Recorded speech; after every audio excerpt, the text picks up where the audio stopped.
Então, olá pessoal, sejam muito bem-vindos, bem-vindas nessa tarde aqui com o grupo de estudos Psicanálise e Experiência Religiosa.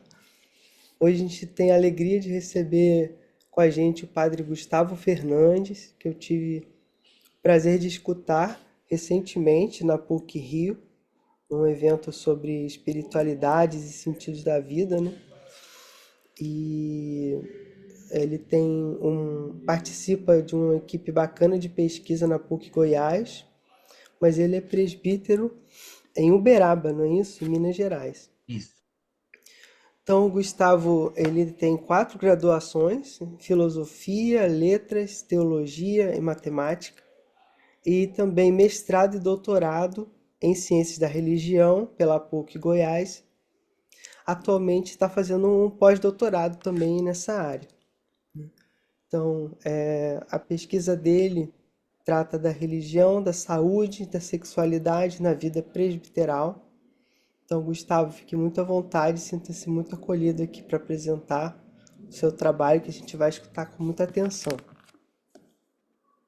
Muito obrigado, Bruno, e muito obrigado a todos. É uma alegria esse convite de tanta prontidão do Bruno. Nos conhecemos na PUC Rio, nesse evento promovido pela PUC, e de imediato o Bruno gostou do tema, da explanação e já falou comigo, e é com muito carinho que eu trago esse trabalho que é resultado da tese de doutorado. Então, muito do que vou trazer hoje é um pouco do processo do que foi a tese de doutorado e alguns resultados. Eu sou Gustavo, padre da Arquidiocese de Uberaba. Uberaba fica aqui no Triângulo Mineiro, na região muito próxima de Uberlândia, Patos de Minas e Tuiutaba. E essas 4 dioceses que formam o triângulo, Patos de Minas e Tuiutaba, Uberlândia e Uberaba, foi o meu terreno de pesquisa, né? Então, aqui nós chamamos a província eclesiástica de Uberaba. Foi onde eu pesquisei sobre saúde, adoecimento e sexualidade dos padres, na maioria diocesanos, vou explicar melhor, e toma a liberdade de ler um pouco do trabalho e abrir depois para um debate, uma reflexão nossa. O convite do Bruno, ele vem ao encontro de um momento muito especial da minha vida, que é o lançamento do livro, que é no próximo mês, dia 19 de dezembro, e eu me comprometo, Bruno, a enviar o link, também o convite da participação, e também o link com a tese, porque pode ser que alguns queiram, e tenham interesse de ter acesso à tese de doutorado que já está na biblioteca da PUC Goiás. A relação saúde-doença e a sexualidade na vida presbiteral é o título da tese, que faz parte do programa de pós-graduação em Ciências da Religião, e a área de concentração é religião, cultura e sociedade, e a minha linha de pesquisa, religião e movimentos sociais. Essa tese, esse trabalho, ele passou pela apreciação e aprovação do Comitê de Ética, porque foi feita uma pesquisa de campo com, a princípio, 25 sacerdotes, mas depois que se efetivaram 16 sacerdotes diocesanos, 16 estudos de casos, com idades entre 20 tempo de ministério, né, de 5 a 60 anos, distribuídos pelas dioceses de Uberaba, Uberlândia, Patos de Minas e Tuiutaba, seguindo a metodologia qualitativa em pesquisas sociais, em ciências sociais, por meio de entrevistas semi-estruturadas, e onde os participantes assinavam o termo de consentimento livremente, se assim concordassem, né? Tendo garantido o sigilo, tiveram autonomia e liberdade para relatar as suas vivências. Do campo, a bibliografia foi sendo solicitada e o estado teórico necessitou, em muitos momentos, ser revisto e atualizado. Então, na pesquisa, eu passei por uma mudança de percurso, porque eu iniciei com uma pesquisa bibliográfica, que depois eu fui perceber que não era compatível, não era adequada e não respondia ao campo. Então, ou não era suficiente, não que ela foi desprezada. Quando eu fui para a pesquisa de campo, e a professora Carol, professora Carolina, minha grande orientadora, uma grande mestra, doutora, ela já havia me dito isso. Quando você for ao campo, as entrevistas, o experimento, né, a experimentação, vai te chamar novos autores, né, e novos olhares. E foi isso que aconteceu. Então, do campo, a bibliografia foi sendo solicitada e o estado teórico necessitou, em muitos momentos, ser revisto e atualizado. Uma das propostas futuras, que é a que eu já tenho continuado, é continuar a pesquisa por meio de metodologia quantitativa, não só qualitativa, mas alargar essa pesquisa em nível nacional ou mais regional, em alcance mais alargado, pois entendemos que as duas metodologias, tanto qualitativa quanto quantitativa, elas podem se enriquecer. O objetivo geral da tese era analisar sob que condições e até que ponto nós podemos afirmar a existência de possíveis relações entre saúde e doença e a sexualidade na vida presbiteral.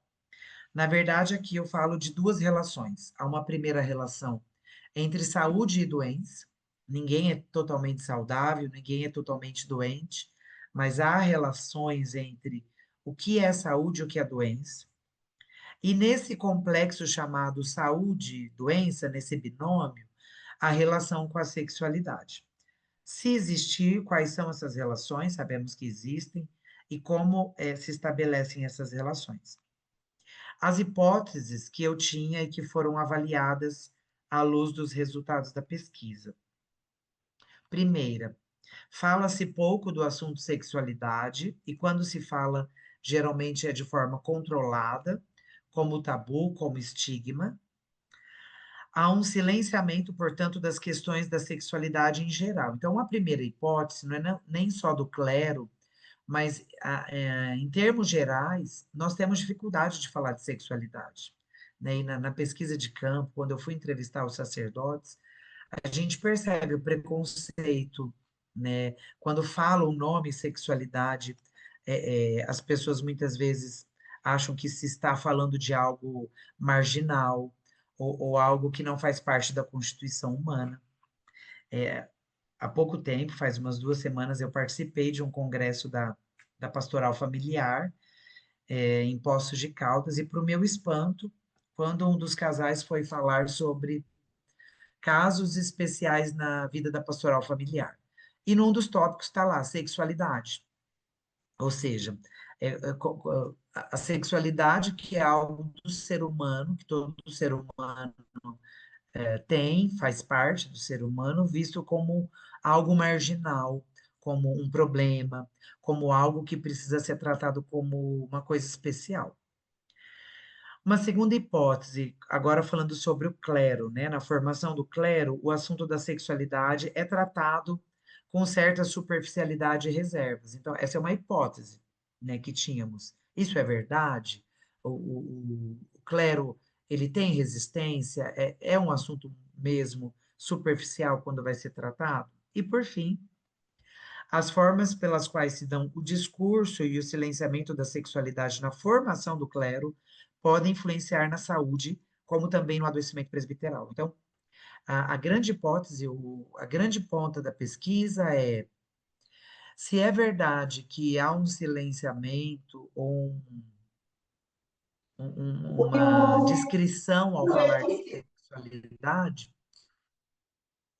esse silenciamento, essa descrição, essa superficialidade pode dos presbíteros.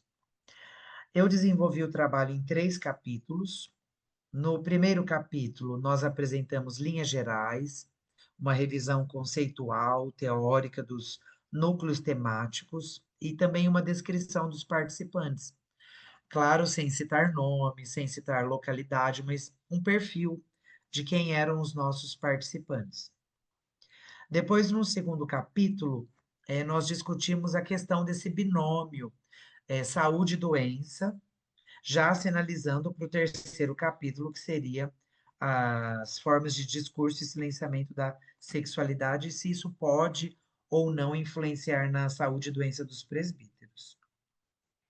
No primeiro capítulo, eu trabalho os termos conceituais da tese, que são religião, saúde e sexualidade no presbitério. Para tratar sobre o tema da saúde e doença que perpassa a vida presbiteral, imprescindivelmente temos de levar em consideração os sentidos últimos que baseiam e fundamentam os pensamentos, emoções e escolhas do padre enquanto pessoa humana. Viktor Frankl entende o sentido não como uma realização em si, mas como o motivo pelo qual o homem busca realizar-se, conceituando o que ele denomina de vontade de sentido. Então, estamos aqui num grupo de psicanálise, um grupo que tem afinidade com a psicologia, com a psicanálise. Então, eu penso que é um termo conhecido nosso, a questão da logoterapia frankliana. O pré-requisito para se entender a vontade de sentido é a noção de autotranscendência da existência. Seria, para Frankl, uma aspiração espiritual do homem na compreensão do ser que decide, logo, um ser responsável pelo seu ser no mundo. Eu começo, quando vou falar da saúde, por essa noção do sentido, né, da autotranscendência, da espiritualidade, a própria noção de espiritualidade que foi inserida no conceito de saúde em 1984 pela OMS, que até então, quando se pensava em saúde, era a questão física, psicológica, mas se acrescenta o espiritual. Então, o que é esse espiritual quando a gente fala de saúde de sentido? Essa autotranscendência. Então, segundo o Frankl, o homem ele não se basta e ele não se realiza em si. Ele sempre precisa de um outro ou de uma outra coisa a que se dedicar, e aí por isso a questão da transcendência, e é uma autotranscendência, é o que dá sentido a ele. Para Martin Heidegger, o modo de ser do homem, chamado por Dasein, ou ser aí, seria como uma clareira, né, o horizonte de iluminação necessário, como condição de possibilidade para que o que é venha à luz. Isso significa que o homem, enquanto presença, um ser lançado no mundo, e aqui trabalho as categorias existenciais, ainda que tente deixar-se pela impessoalidade, é convocado para o poder ser. Então, é o que nós vamos entender naquele conceito de angústia. Né? O que é a angústia humana? Esse homem que muitas vezes reluta em ser aquilo que é e que precisa ser, né? Mesmo que o homem tente ser impessoal e empurre tudo com a barriga e fale, eu vou levar, deixa a vida me levar, ele sabe que não pode. Isso não faz parte da sua natureza, da sua constituição existencial. Por isso a ideia de uma clareira. O homem é um horizonte de hermenêutico por onde nós vamos interpretar o mundo. O que é, venha à luz. É uma estranheza que se dá na angústia, em sua função disruptora, ao nos apontar para o nada que de fato somos, a ponto de se fazer presente uma dimensão de provisoriedade, de impermanência e também de ressignificação das possibilidades. E aqui cito Rodrigues. Entretanto, esta noção parece confrontar-se com o contexto da humanidade dos tempos contemporâneos, atuais, em que muito se fala de um vazio da alma, ou vazio de sentido, ou vazio existencial, que para Frankl, ele o chama de uma neurose nogênica. O que seria isso? A aspiração primária, que deveria guiar-se movida por um outro, por um sentido, por um encontro com o outro, permanece como que desviada a uma aspiração direta à felicidade, à vontade do prazer. Então, parece que, e vamos citar também Byung-Chul Han, que hoje temos sofrido daquele imediatismo, aquela aspiração primária do homem, o seu sentido último, que deveria guiar-se para a dedicação a algo fora de si, e daí viria efeitos de prazer, as consequências, tem sido guiada direto para as finalidades últimas, o prazer imediato. O Byung-Chul Han vai caracterizar isso como um excesso de positividade. Hoje estaríamos vivendo uma época pobre de negatividades. Isso seria fundamental para entendermos a constituição humana. Hoje se vive uma ojeriza à dor, à estranheza e uma exacerbação do positivo e do igual.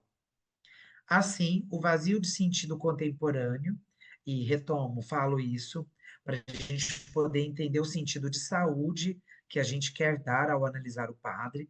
Então, não é somente saúde para saber se ele tem diabetes ou não, se ele se alimenta bem ou não, mas o sentido último, saúde como um conjunto mais integral do seu ser. O vazio de sentido contemporâneo coincide com uma sociedade do máximo desempenho, dos burnouts, mas que no desejo de maximizar a produção produz depressivos e fracassados. Isso vem ao encontro da nossa pesquisa quando vamos ao campo e observamos que muitos padres, e não vou falar muitos de fora, mas também vou me incluir, nós padres muito adoecidos, né? Trabalhando excessivamente e muito deprimidos, depressivos, fracassados. As formas de adoecimentos bem próprias do mundo contemporâneo são caracterizadas por Byung-Chul Han como sendo uma violência neuronal ou também denominada violência da positividade, que não é privativa, mas saturante. Não é excludente, mas exaustiva. Por isso aquela imagem, quando vai se falar da síndrome de burnout, da exaustão, é a imagem da abelha que rodopia em volta de si mesmo, em volta do próprio mel, e morre afogada em si, morre afogada no próprio mel. Então, a ideia da exaustão, né, da gente rodar, rodar, e muitas vezes não saber por onde começar. Por isso é inacessível uma percepção direta. Os transtornos psicoafetivos hoje bem conhecidos, como a depressão, o transtorno do déficit de atenção com hiperatividade, o TDAH, que está muito falado, e a síndrome de burnout podem ser lidos nessa perspectiva. Quando eu fui ao campo, esses são os nomes que os padres mais conhecem. Então, talvez o padre ele não consegue ter um termo extremamente científico de outras doenças, de outros sofrimentos, mas ele conhece bem esses três nomes: depressão, talvez ele não fala transtorno do déficit de atenção com hiperatividade, mas ele fala ansiedade, e já conhece e fala bem da questão da síndrome de burnout ou burnout, né? Temos variações aí. É na esteira de uma compreensão ética do homem enquanto ser em relação, por isso a questão da autotranscendência e da transcendência, que também entendemos o conceito de sexualidade. A partir da metade do século XX, paralelamente a outras mudanças que ocorriam nos mais diversos campos da cultura, ocorreu uma mudança na concepção de sexualidade que passa a ser compreendida não apenas como algo dado naturalmente ou herdado, mas enquanto algo que se constrói socialmente. É a partir desta ótica sociohistórica, que Foucault investiga os mecanismos sociais que influenciam as ideias e os comportamentos sexuais das sociedades ocidentais. Para Foucault, ao mesmo tempo em que o contexto do capitalismo moderno alojou a família para dentro de casa, tornando o sexo um assunto velado e voltado para a família, para a reprodução, nos séculos 18, 19 e 20, passou-se a se falar muito do sexo. Há uma incitação em se falar do sexo, uma explosão discursiva no próprio campo do exercício do poder. Mas nós entenderemos que esse falar do sexo, né, para Foucault, não teve um lugar de silêncio, mas um lugar de mistério. Então, ao sexo foi relegado esse lugar, não tanto de silenciamento, então há um falar sobre o sexo, mas como algo misterioso, algo que se tem que confessar, e por isso tão enigmático e acaba despertando saberes próprios sobre a temática. Para Pereira, esta temática na vida da igreja é muito velada, visto que não são abertos os espaços de discussão para estas questões. Paradoxalmente, e aí falo do conceito de religião, quando estamos falando da religião, ciências da religião, nesta tese, nesse trabalho, que momento histórico é esse da religião? São os tempos atuais que nos convidam a uma abertura e a um diálogo. A Genor Briguente reconhece haver um recente deslocamento do profético para o terapêutico. Então, antigamente se falava que com o advento da pós-modernidade, da secularização, a religião se extinguiria, a religião acabaria, e sabemos que não é isso que aconteceu.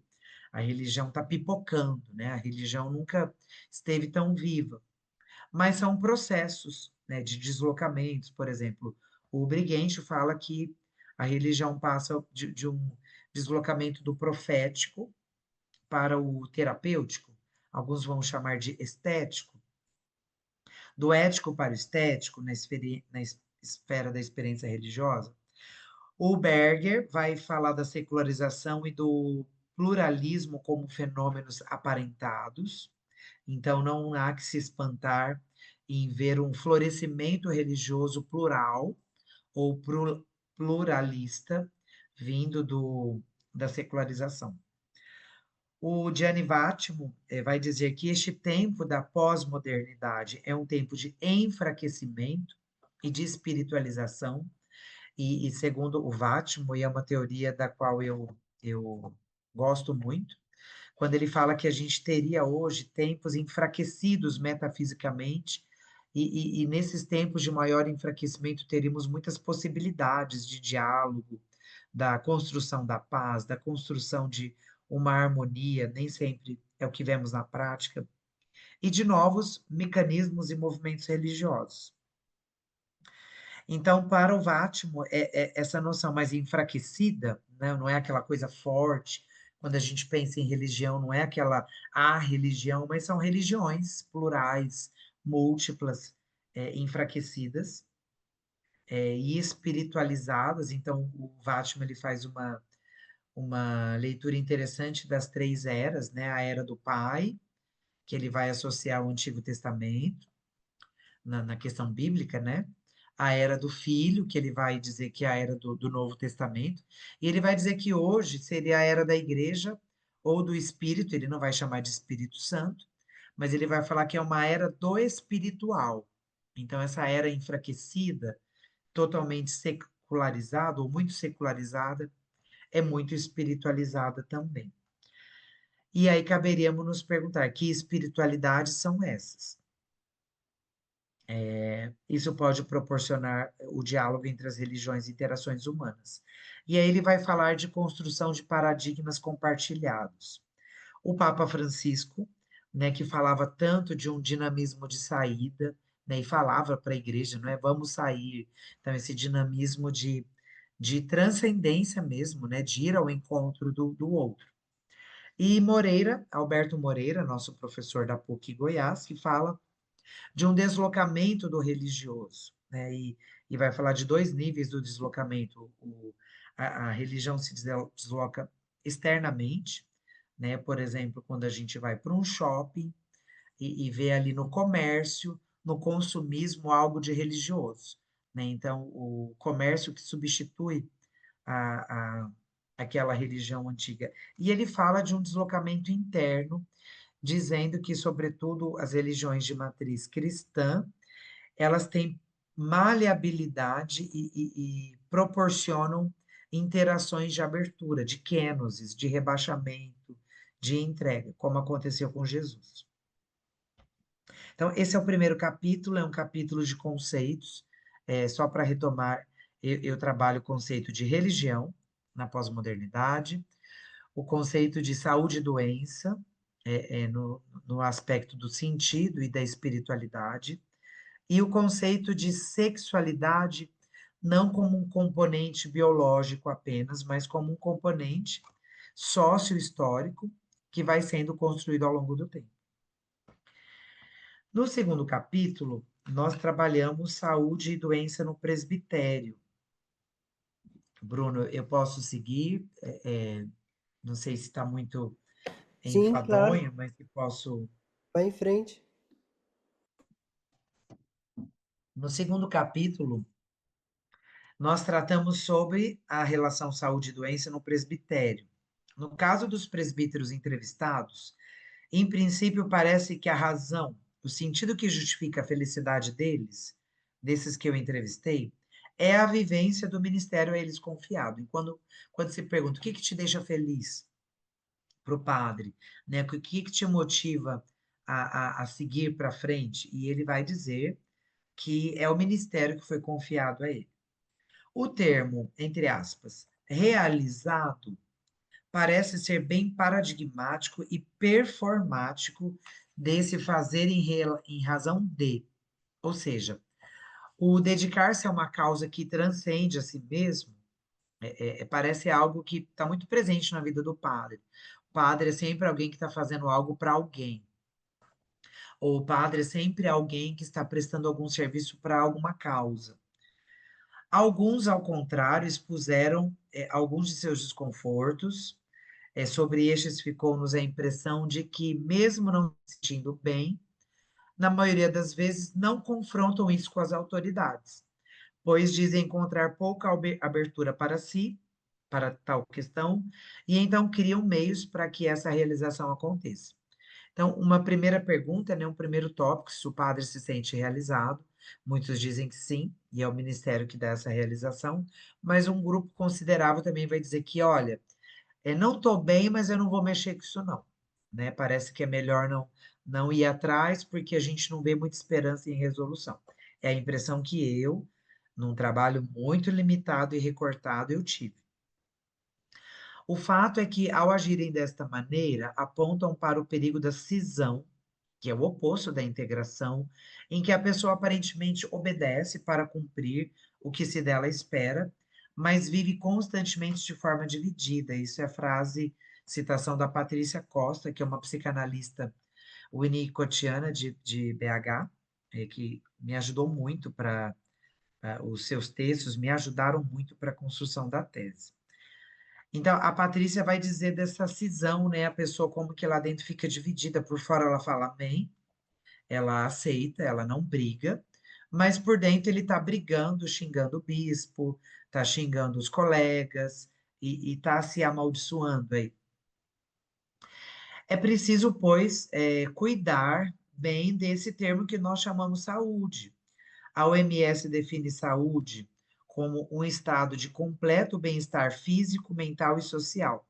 Eu lembro, Bruno, que teve um bafafá no grupo, né? Se você se recorda, quando a gente falou sobre o conceito de saúde não sei se foi até você que provocou, alguém provocou essa discussão, que plenitude é essa, né? Que conceito é esse de saúde, quando a gente fala que para você ter saúde, você precisa ter um estado de bem-estar pleno.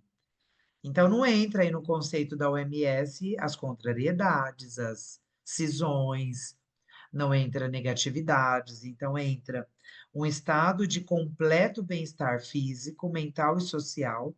E a partir de 84, a OMS acrescentou o termo espiritualidade nas condições que definem saúde.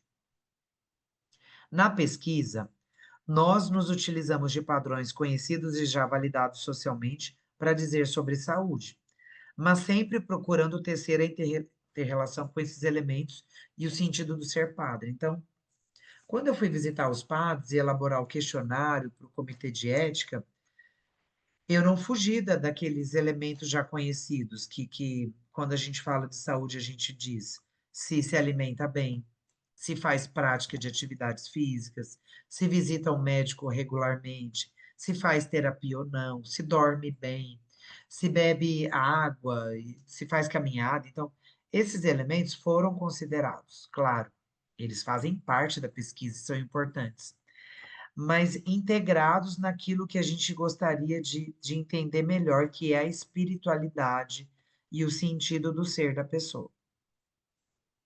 Assim, por exemplo, comer como um padre, né, uma expressão muito conhecida, né? Ah, eu comi como um padre, né? Aqui em Minas, isso é muito comum quando a pessoa come muito ou dá um banquete, fala, nossa, eu comi igual um padre. Nem sempre reflete condições saudáveis de alimentação, visto que a maioria dos padres não tem quem os oriente a se cuidar. O fato de a maioria viver só, com muitas preocupações pastorais, acaba por levá-los ao descuido com a alimentação e da prática de atividades físicas, a negligenciar o descanso e a desenvolver distúrbios. Isso nós não generalizamos, e isso não quer dizer que os padres não tenham condições financeiras para e nem ajuda da comunidade para fazer. Então, há muitas citações de padres que dizem que a paróquia ajuda, que há pessoas que poderiam ajudá-lo, até economicamente, para que essas condições sejam satisfatórias. Mas muitas vezes o padre não sabe se organizar. Esse estilo de vida mais solitário do celibato parece que tem relação. Em nossos relatos foi notória a presença dos distúrbios do sono, então isso é algo que me chamou a atenção, né? Muitos participantes que tomam remédio para dormir, excessos de trabalho e poucos que conseguem tirar um dia de folga. Em sua maioria, compartilham o dia do descanso ou os descansos com afazeres da paróquia, não conseguindo desligar-se dos ofícios pastorais. Então, muito comum o padre que aqueles que conseguem tirar um dia de folga, ele leva coisas da paróquia para fazer. Igual o professor que leva a prova para corrigir, né? Que a professora, o marido quer conversar, não posso porque estou corrigindo prova, né? Que não consegue desligar. Então, quando a gente foi falar com os padres, parece que é um tipo de ofício muito parecido com o do professor, do médico, do policial. E por isso, no pós-doutorado, eu estou me dedicando para estudar a ideação suicida, o comportamento suicida dos presbíteros, ou em presbíteros. Então, tem esse problema aí de não conseguir descansar, né? Então, muitos padres falam que leva a coleta da paróquia para contar no dia da folga, ou que não consegue se desvencilhar do celular, então vai descansar, mas o celular está tocando toda hora, e precisa sair para atender, então não consegue se desligar. E criamos, não sei se dá para falar dizer dessa forma, mas definimos, eu juntamente com a Carol, na tese, um conceito que chamamos de para a síndrome de burnout como uma explosão de carga emocional surgida do excesso de entrega ou das frustrações acumuladas. Então, é uma definição nossa, né, para definir esse excesso, sobrecarga de trabalho, advindo da frustração ou do excesso de entrega. Como saber a hora de parar? E, ao mesmo tempo, os padres, em sua maioria, dizem estar buscando um equilíbrio. Que equilíbrio é esse? Expressão tão recorrente em nosso estudo. De que equilíbrio estaríamos falando? Então, eu falo isso porque é uma palavra que aparece muito, da mesma forma que aparece realizado. Estou muito realizado, estou me realizando. É, essa palavra, né? Estou buscando um equilíbrio, estou buscando me equilibrar. O que que seria isso? Seria uma perspectiva homeostática de adequação, de evitar doença. Então, o não doente é o saudável. Então, estar saudável é simplesmente evitar tudo que me lembra doença, numa perspectiva homeostática. E aí seria algo como que para controlar o indivíduo como um cumpridor de tarefas. Ou se trata de um equilíbrio aberto a contemplar e gerir contradições. E a gente trabalha isso muito na tese. Porque é que nós temos dificuldade de gerir contradições, fracassos, quebras de expectativas numa concepção de saúde.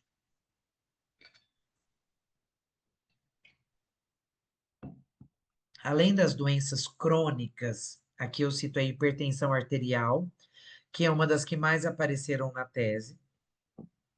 A maioria dos participantes disse apresentar-se, no tempo atual da pesquisa, naquele momento da entrevista, algum tipo de adoecimento psicoafetivo ou psíquico, sendo a depressão e a ansiedade as formas de maior relevância. Para a Patrícia Costa, a raiz dos adoecimentos psicossomáticos advém da lógica de que pessoas chamadas para a vocação não poderiam habitar no campo da fragilidade. Não que ela concorde com isso, mas ela vai dizer que a raiz dos adoecimentos vem dessa lógica de que muitas pessoas pensam que porque é padre, porque é freira, porque é religioso, porque é cuidador, porque é psicólogo, porque é médico, ele não pode adoecer. Ele não pode habitar no campo da fragilidade. Eu não sei se vocês se lembram quando o padre Marcelo Rossi, né, um tempo atrás, lançou o livro dizendo que estava com depressão, né, e apareceu extremamente magro, cadavérico e dizendo: Eu estou doente. Né, há pouco tempo, o padre Fábio de Mello, e a reação das pessoas, né? Como é que as pessoas veem um padre que diz: Eu estou doente? Será que cai alguma coisa? Cai uma fantasia? É alguma coisa que fica descortinado? Mexe com a fé da pessoa? Então, voltando à Patrícia Costa, ela fala que a raiz dos adoecimentos vem daí, da lógica de que as pessoas chamadas para vocação, elas não poderiam habitar no campo das fragilidades, precisam doar-se ao máximo para resgatar a comunidade. Então, o padre, ele foi ordenado para salvar, para curar, para resgatar, para ajudar, para estar à disposição. Eu lembro que uma vez numa paróquia eu cheguei a falar, né? Nos aniversários de ordenação, não sei se aqui tem pessoas que são católicas ou que vão a missas ou que já repararam como são os agradecimentos para os padres no dia do aniversário. Então é muito comum. Muito obrigado, padre, pelo seu sim, né?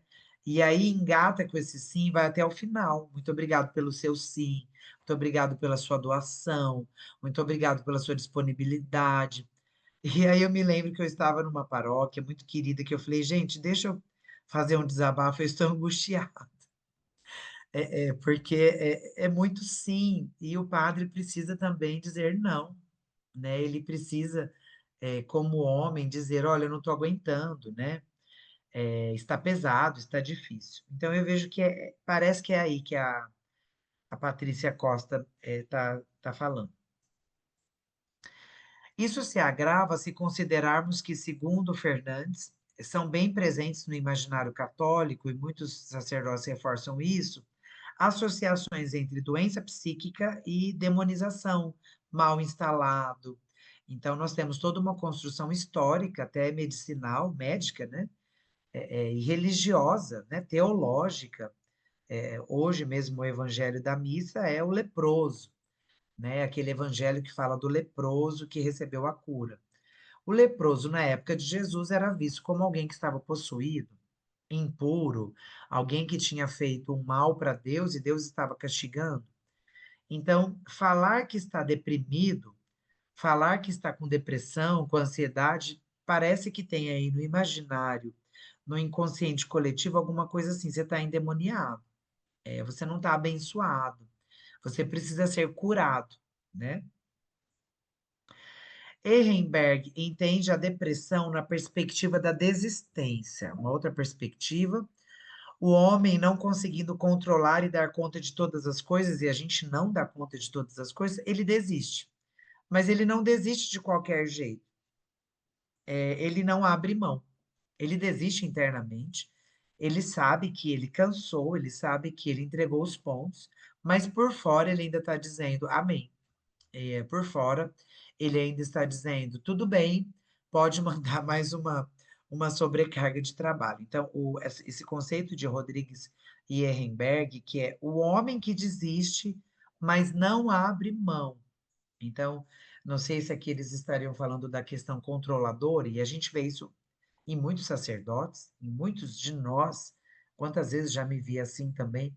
Controlador, possessivo, o padre precisa estar lá, precisa estar junto. Se o padre não tiver, não começa a oração, não começa a bênção, a festa precisa começar com o padre, termina com ele, né? Então ele desiste, não abre mão, não libera e por isso não se faz livre. Então, é um conceito que eu achei muito interessante de angústia e de depressão para trabalhar como critério de análise dos relatos dos padres. Em níveis mais extremos, a depressão pode levar a pensamentos suicidas, ao próprio autoextermínio, que é uma problemática atual, sabemos, visível aos nossos olhos e que tem preocupado a igreja e a sociedade como um todo. No último sábado, nós tivemos uma morte em Sete Lagoas, de um padre extremamente jovem, né? Eu acho que ele não tinha 50 anos de idade, por conta do autoextermínio. Sobre a ansiedade, José Carlos Pereira aponta que a principal característica desse tipo de adoecimento é o medo, carregado hoje de uma preocupação intensa em realizar e cumprir as demandas à pronta entrega. Então, e é claro, né, gente, que aqui não é só para padre. Eu estou recortando, fazendo um texto sobre o sacerdote, mas quem de nós não passa por isso? De se ver pressionado a ter que fazer tudo à pronta entrega, muito rapidamente, de imediato. Então, seres muito ansiosos. Então, o medo de não dar conta de pronta entrega. Para Zacarias, e esse não é o Zacarias da Bíblia, né? O Bruno estava lá no dia que uma pessoa até me perguntou a passagem bíblica, então é o Ronaldo Zacarias, é um grande estudioso da pastoral, da sexualidade na Igreja Católica. O Ronaldo Zacarias, ele vai dizer que acenos hoje clericalistas muito presentes no contexto do cotidiano presbiteral. Uma ansiedade de querer, assim, parece querer controlar tudo, né, que já falávamos. Parece que é uma infalibilidade presbiteral, é outro termo nosso. O padre se vê como um super-homem, alguém infalível, e as pessoas projetam isso no padre.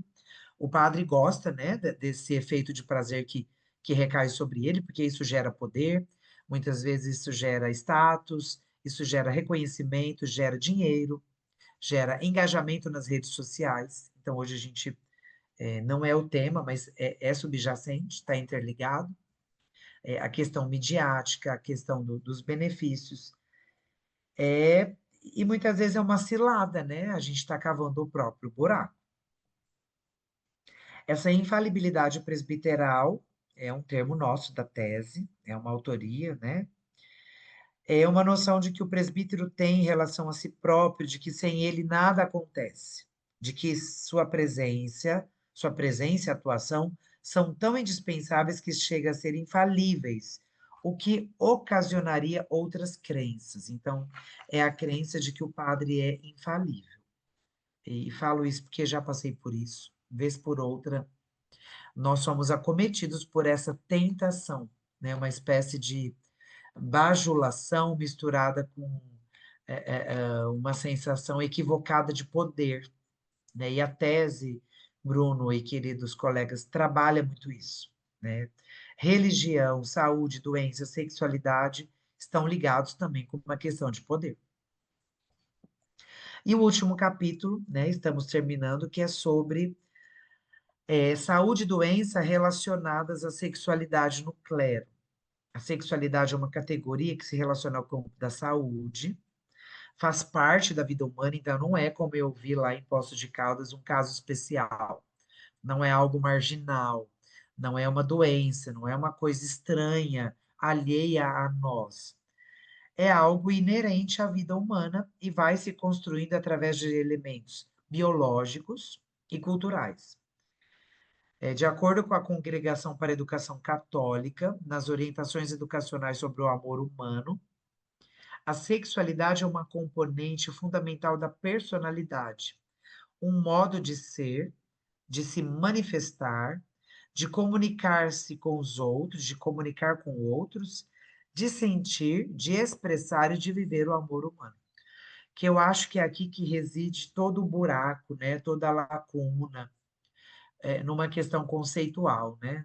Não temos ainda muito essa perspectiva de sexualidade como algo que me faz comunicar e me expressar, né, vida em relação ao outro.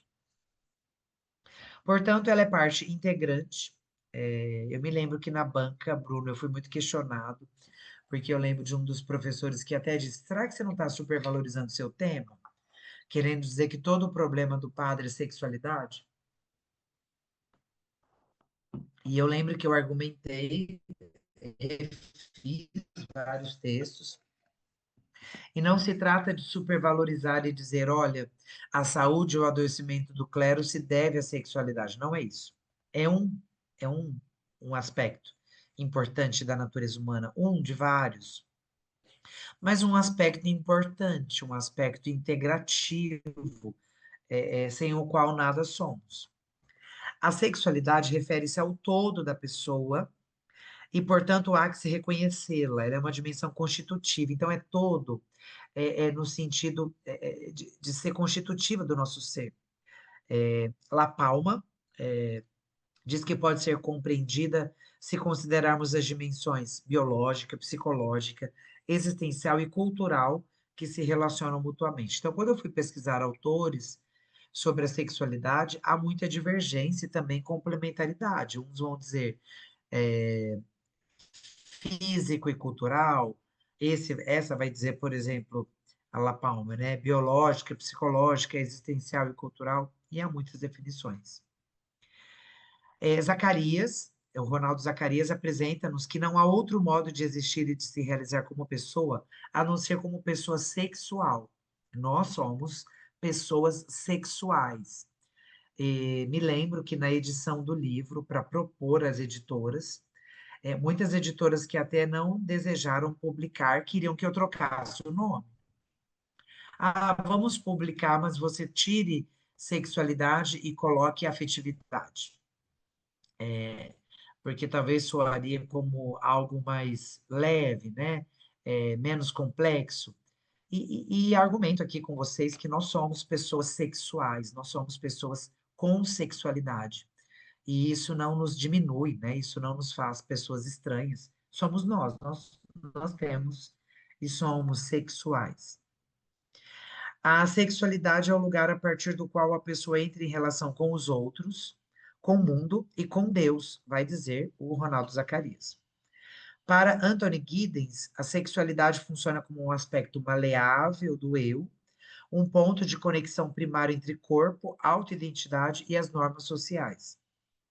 A sexualidade é vocacionada a impelir o ser humano a sair de si, abrir-se à realidade que o circunda, e nesse processo a encontrar-se com tudo que existe como possibilidade de relação significativa. É aqui que eu encontrei um caminho para entender que a sexualidade é relação. Não dá para eu falar da minha sexualidade olhando apenas para mim e não lembrar de que eu sou uma pessoa em relação a. Contudo, sabemos que na trajetória da concepção de sexualidade há uma longa demarcação de cunho biologicista, de supervalorização da alma em detrimento do corpo, e esses resquícios aparecem fortemente nos relatos dos sacerdotes entrevistados. Então, não queremos desmanchar isso, dizer que isso é ruim. Isso faz parte de uma componente histórica que perpassou aí por milênios e há que ser considerado. Um dos participantes atesta a sua inquietude diante da temática da sexualidade voltada apenas para a questão genital, sem se referir ao todo. Então, eu me lembro que quando eu comecei a perguntar, né, e quando eu falo perguntar, alguns participantes participaram como forma de entrevista e respondiam mesmo falando as perguntas, mas outros permitiram que eu os observasse com o diário de campo, convivendo por horas ou dias.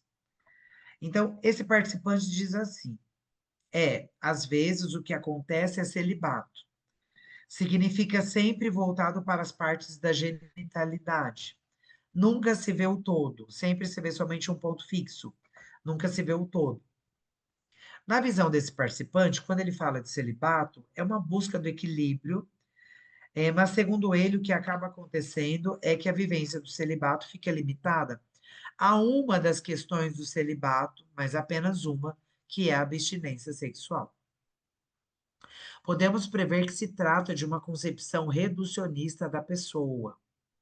Os relatos de infância dos sacerdotes apresentam aspectos variados, desde a confissão de ausência de vida propriamente sexual, no caso de relação sexual, afetivo-sexual, alguns indícios de namoros, sinais de relacionamentos, como também aspectos de repressão da sexualidade.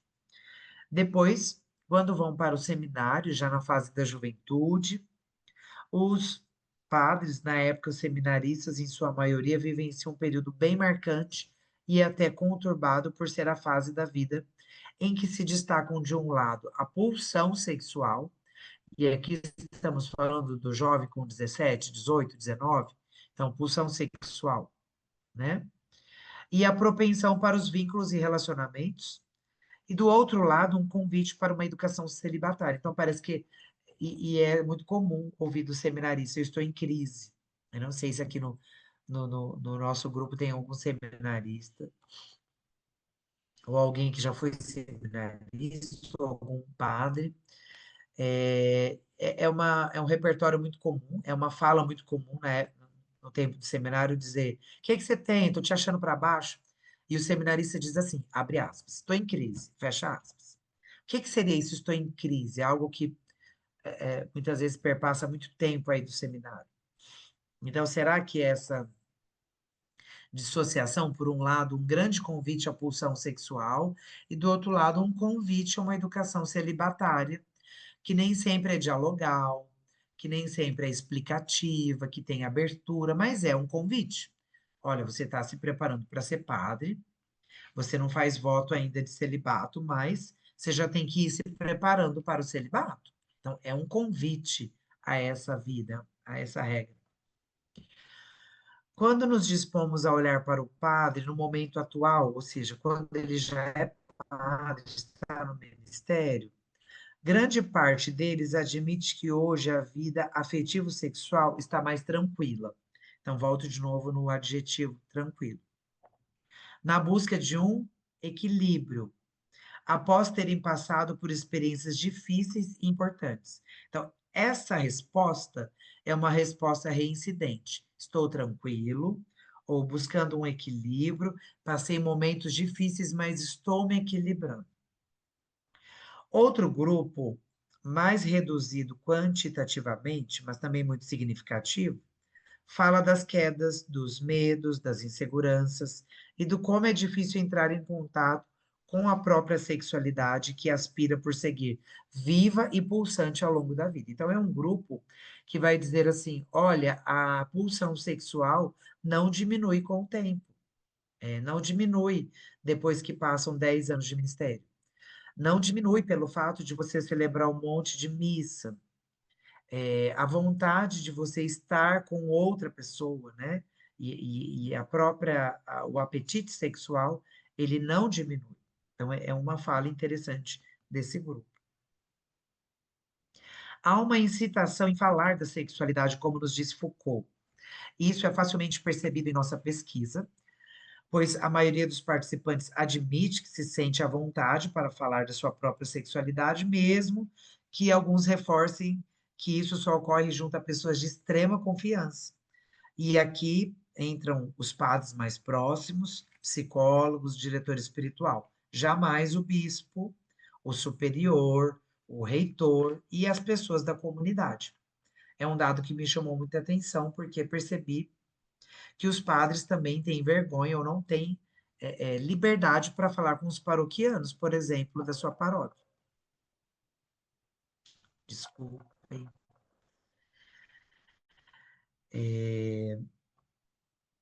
Os padres são muito necessitados, ou estão muito necessitados de falar dos seus assuntos, pois na prática parece haver poucos lugares e momentos de fala, parece haver um silenciamento construído, um ambiente de repressão que urge por querer falar. Na pesquisa, dois assuntos chamaram muito atenção, no sentido de serem temas que os sacerdotes gostariam muito de falar, mas acabam não falando. Primeiro assunto que depois de ter feito uma boa análise, percebi que os padres querem muito falar desse assunto, é o celibato. E um outro assunto, não menos importante, não está na ordem, a homossexualidade. Sobre o celibato, né, que não se trata de uma exigência essencial desde o início da Igreja. Foi no Segundo Concílio de Latrão, em 1139, que o Papa Alexandre II declarou efetivamente a lei do celibato eclesiástico, segundo a qual só serão admitidos às ordens maiores aqueles que voluntariamente aceitassem o celibato. Isso está em Sampaio, 2023, página 92. Os documentos da Igreja, como o decreto Presbyterorum Ordinis do Vaticano II, reconhecem a grandeza espiritual do celibato como sinal e estímulo de caridade pastoral e fonte peculiar da fecundidade espiritual no mundo. Em nenhum momento se questiona o celibato na tese, em nenhum momento eu, tampouco os participantes mancham ou desmerecem o celibato. Não se trata disso. E fiquei até feliz e surpreso positivamente ao ver que os padres não têm nada contra o celibato. Não é essa a perspectiva de ser contra o celibato. Mas, como já falávamos anteriormente, parece haver uma concepção reducionista da sexualidade no que se entende por celibato. Zacarias admite que o celibato tem como origem e fundamento um chamado divino, cuja resposta implica um reconhecimento honesto de ter recebido este chamado. Em campo, e é isso que nos interessa muito, nós perguntamos aos entrevistados qual significado o celibato possui em suas vidas e chegamos a 3 blocos de respostas. Primeiro, os que acham que o celibato deveria ser opcional. Depois, segundo, os que admitem o celibato como necessário ou uma condição, uma renúncia por amor. E terceiro, um grupo que reconhece o celibato, mas diz que a solução para a abstinência sexual é a sublimação, que, com base em Freud, seria uma forma de canalizar esta energia sexual para as outras. E aí perguntamos, né? E aqueles que não sublimam, ou seja, que optam por não viver o celibato e muitas vezes isso chega a público, o que acontece com eles? Como são vistos, como são tratados na igreja, na sociedade? Quando questionamos os participantes, percebemos que é muito mais incidente uma adjetivação negativa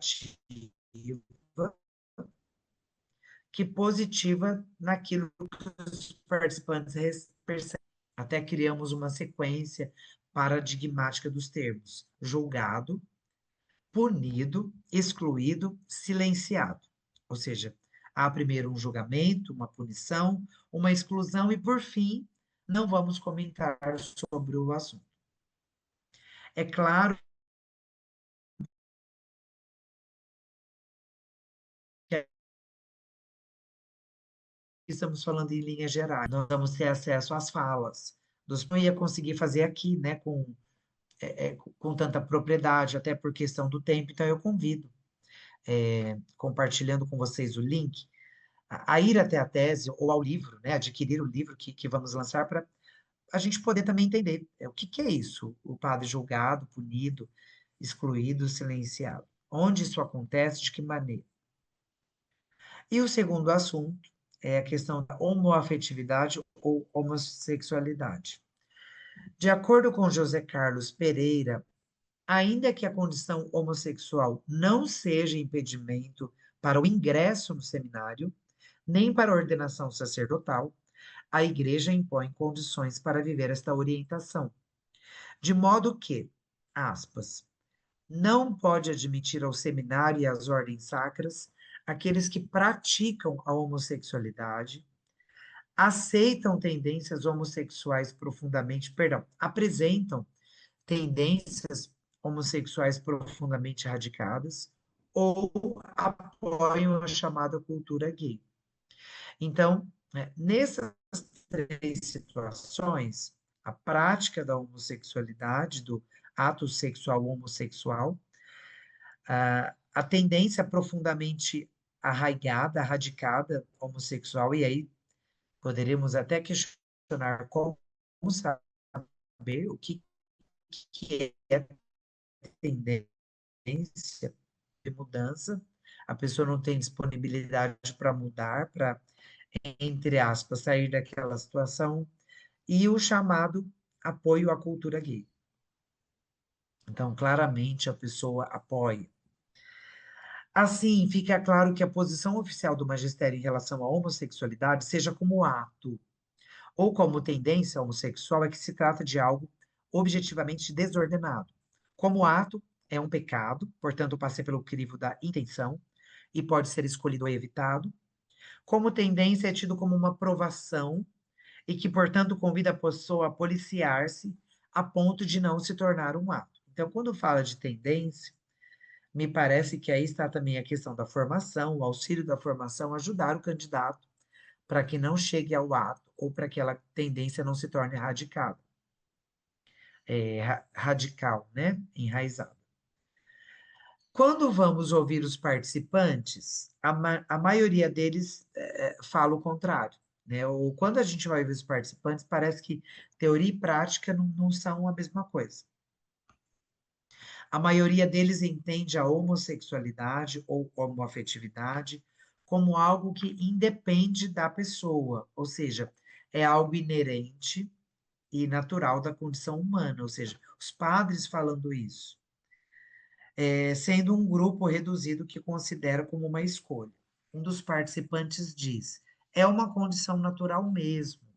Ao longo do processo, existe um processo de descoberta, que é uma descoberta muito sofrida e dolorosa, muito reprimida, e isso está presente no nosso meio de uma forma latente. E aí a gente usa aquela passagem do Evangelho: tendo olhos, não veem, tendo ouvidos, não ouvem, não ouvem. É uma coisa assim muito profunda e intensa que hoje é isso. Tendo olhos, não veem, ouvidos, não ouvem. Segundo Pereira, e aqui estamos falando do William Castilho Pereira, Bruno, e o William que lançou o livro, não é? Segunda-feira passada, o seu novo livro.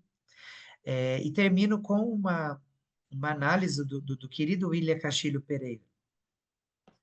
O fato dos documentos da igreja considerarem a orientação homossexual como objetivamente desordenada, antinatural e também devido à excessiva institucionalização do celibato, surgem muitas questões conflituosas, algumas delas refletidas em alguns relatos de padres homossexuais que devem ensinar o quê? A orientação homossexual é intrínseca e objetivamente desordenada, mas eles não sentem que a sua própria orientação seja defeituosa, antinatural ou doentia.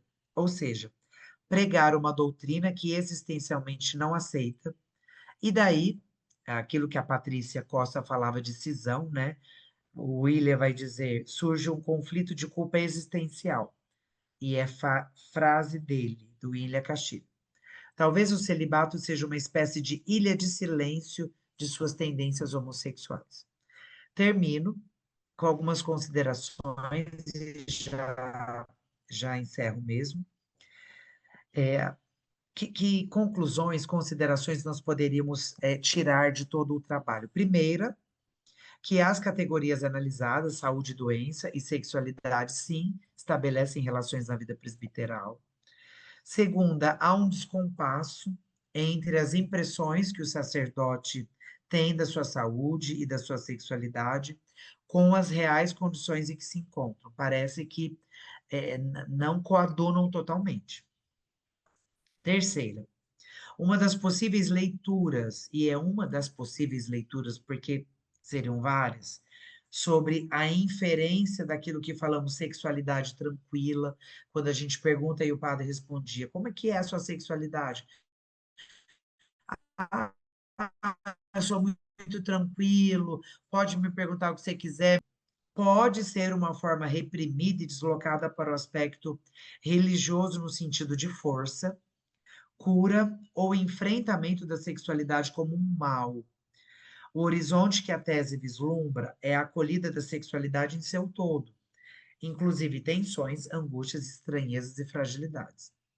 Então, o que essa terceira consideração está dizendo é que, em alguns momentos, quando se fala de uma tranquilidade, pode ser que seja um deslocamento para uma tentativa de deslocar a sexualidade para um aspecto que é forte, e nada mais forte que a religião. Então, a religião daria para o padre uma força muito grande, e essa força pode ser no sentido de força mesmo, de poder, de cura ou de enfrentamento da sexualidade tida como um mal. Então, ela é um mal, eu preciso bani-la, eu preciso lutar contra ela. E quem é que é mais poderoso que ela para ganhar essa briga? O sagrado, né? O religioso. Então, aquilo que popularmente a gente diz, fulano tem vocação ou fugiu, né, na igreja, né? Ele teve um processo de fuga.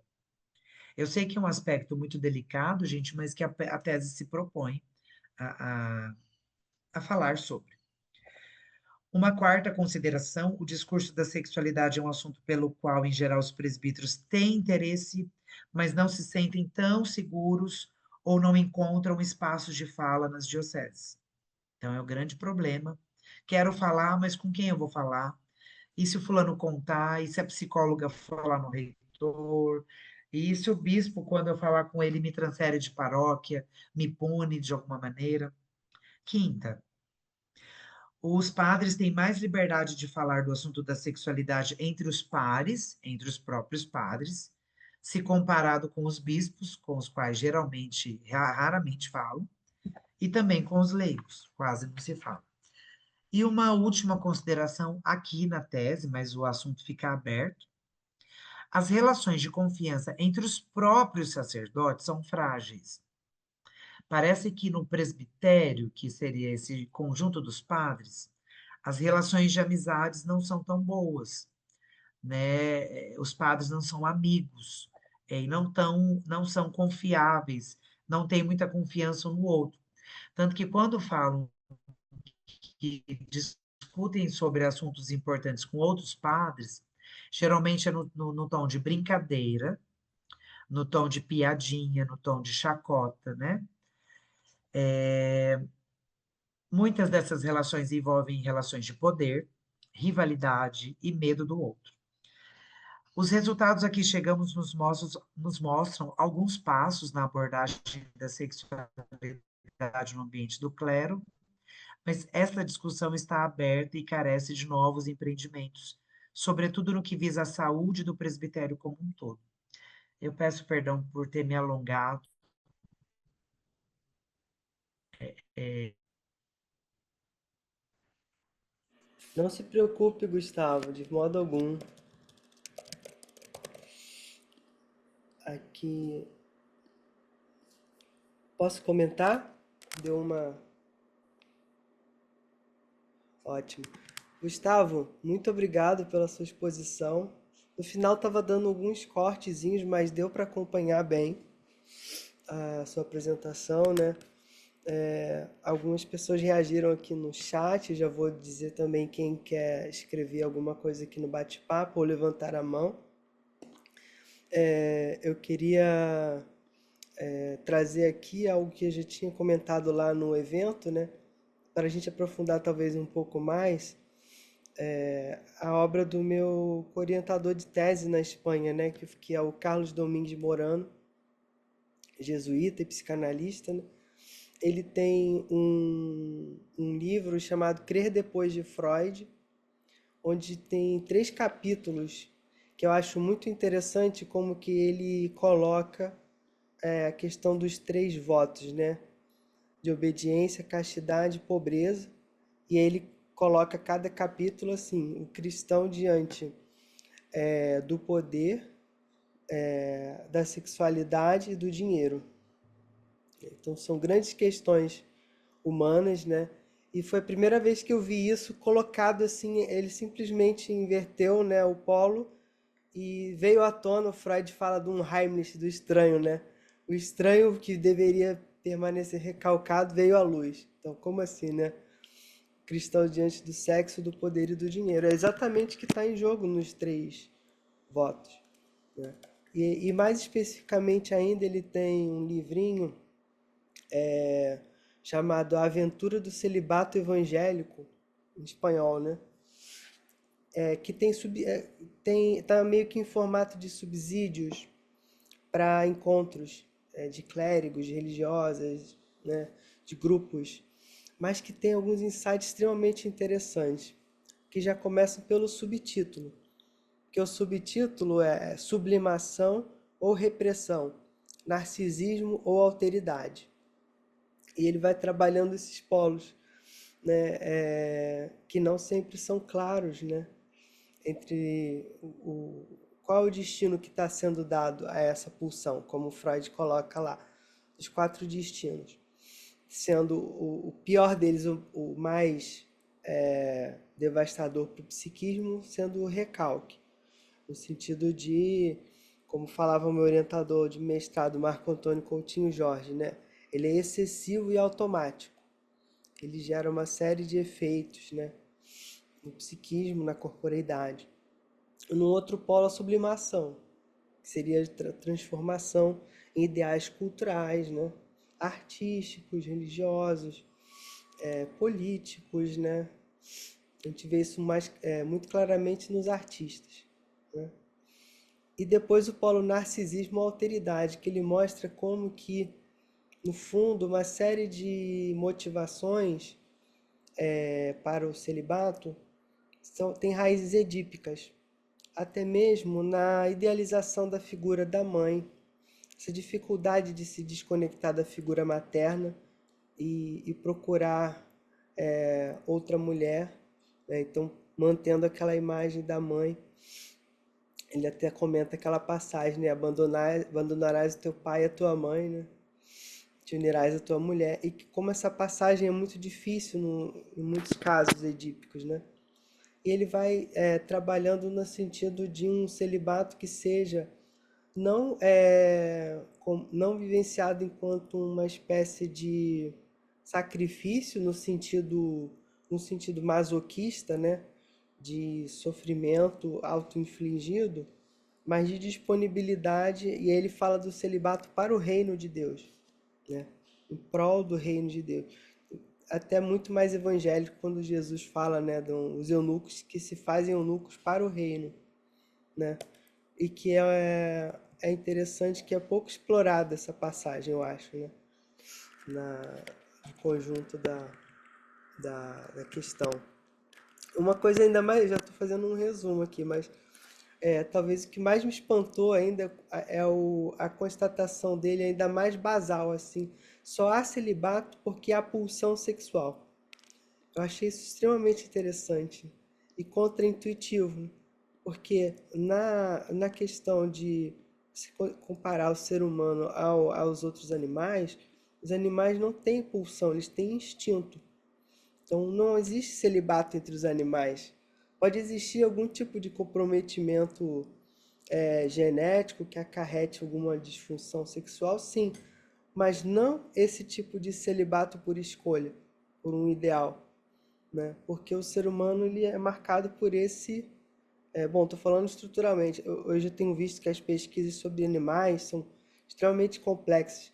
Estão questionando uma série de entendimentos que a gente sempre teve, né? Vamos dizer assim, sobre o que significa ser animal e humano. Mas a tese central seria essa, de que pelo fato de a gente não estar totalmente dominado pelo instinto, mas esse instinto, ele desde muito cedo na espécie humana, ele se apoia de algum modo na questão do desejo, né? Então, o desejo é que vai conduzir, né? Eu acho meio interessante. Esse era um ponto, né, que eu queria trazer. O outro é que eu achei muito interessante, dentre várias coisas, o que você analisou muito bem, assim, você fez uma fenomenologia do que acontece com o padre que se identifica com esse ideal, né? É um poder que recai sobre ele, é um poder, porque ele tem o poder de perdoar os pecados, ele tem o poder de atuar em persona Christi, fazer a transubstanciação na missa, né?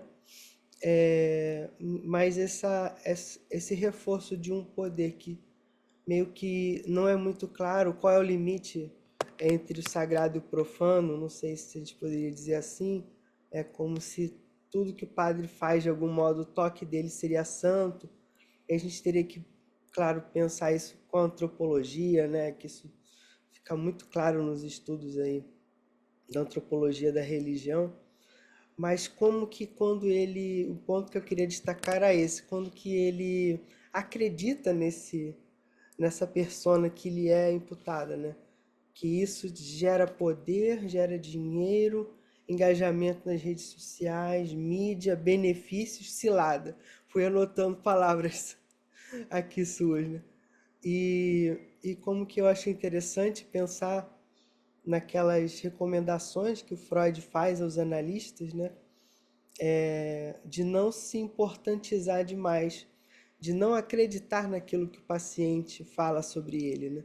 Quando o paciente se apaixona pelo analista, aí tem algum momento que Freud comenta, não lembro agora as palavras do texto, mas alguma coisa assim, não é pelos seus belos olhos, né?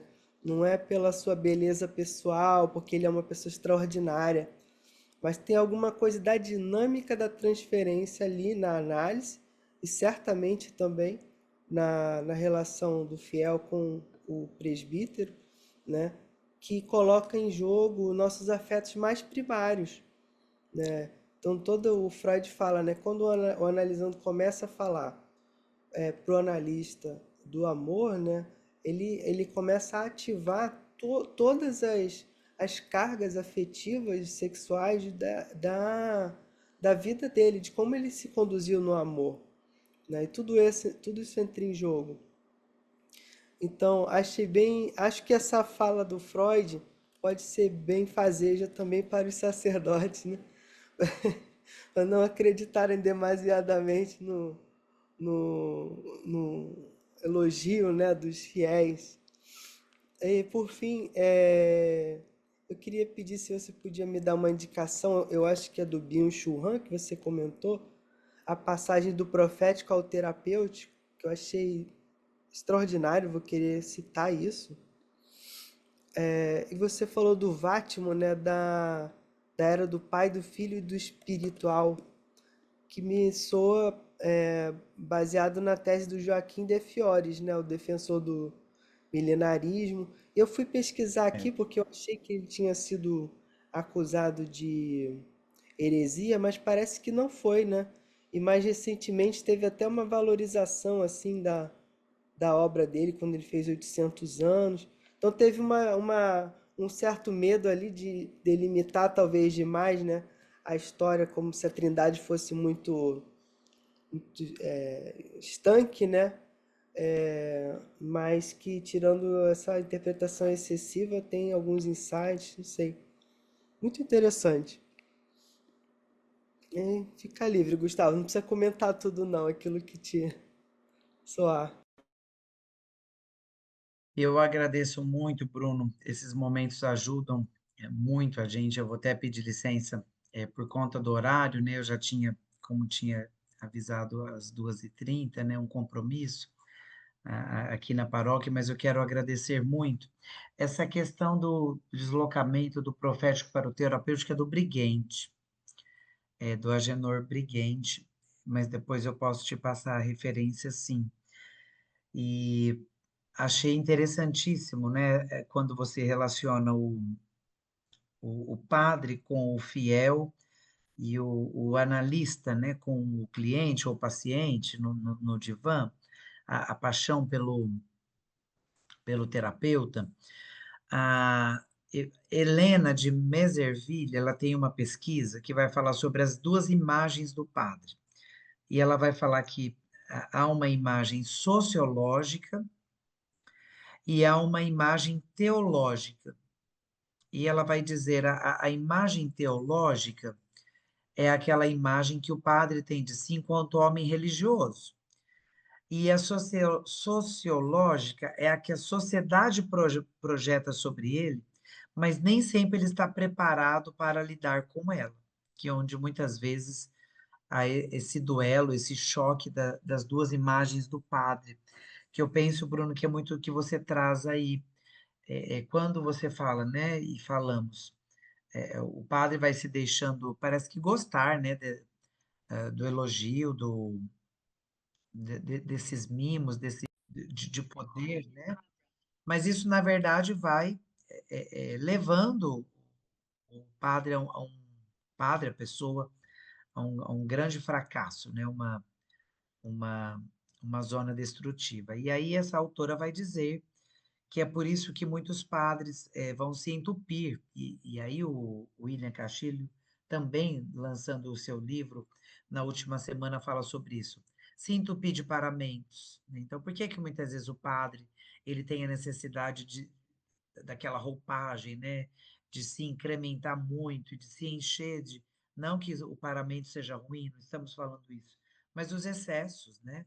E ele precisa se colocar num lugar de superioridade, um lugar de poder, e que o sagrado, ele traz muito isso. O sagrado, sabemos, é um lugar de conexão divina, mas é um lugar de muito poder, né? Um lugar que faz muito essa distinção.